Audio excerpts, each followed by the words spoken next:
Give me a minute and let's talk about the Russian advance in the Kharkiv direction around Vovchansk particularly and what we're seeing happen there. So here's the big deal. This is what's critical to understand.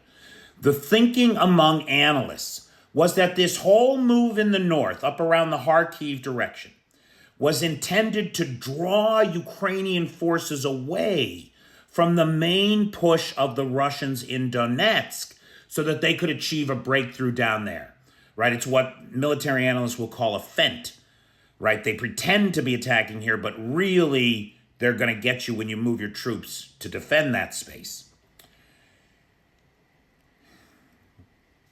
It is just such a perfect example of Putin's boomeranging strategies that everything the guy does just turns around and hits him in the face, and he ends up the victim of his own plans, because what the reports we're getting now is that the losses for the Russians have been so heavy in this region that they are now pulling troops from Provosk, from Donetsk, from Chasiv Yar, from the very areas that they needed the troops to make the big breakthroughs that this feint was supposed to allow.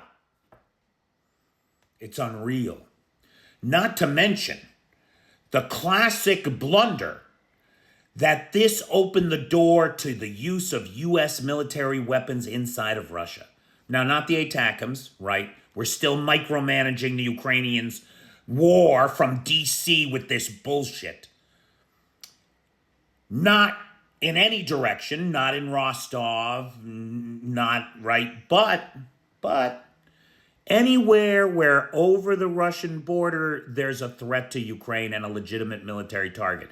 And the Ukrainians are taking advantage of that beautifully. We just saw them hit the FSB building in Kursk. First time we've seen U.S. weapons used, it was a HIMARS strike. Seen against not massing forces or artillery just across the border, but an institution of the war. The FSB building in Kursk, destroyed in a HIMARS strike.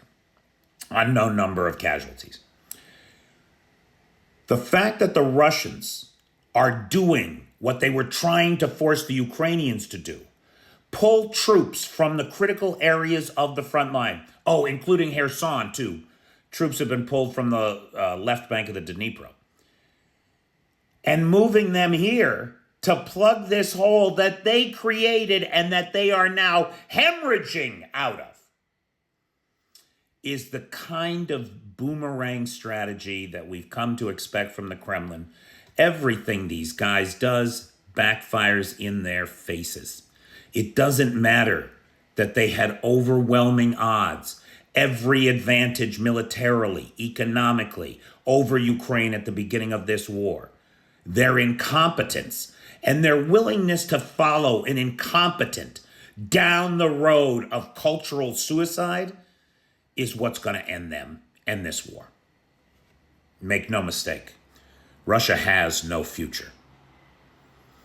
I want to thank Val. Val joined the Patreon at the Dobrovicher level or higher, and so every month I thank Val with video sponsorship because I literally could not do this without the Patreon folks.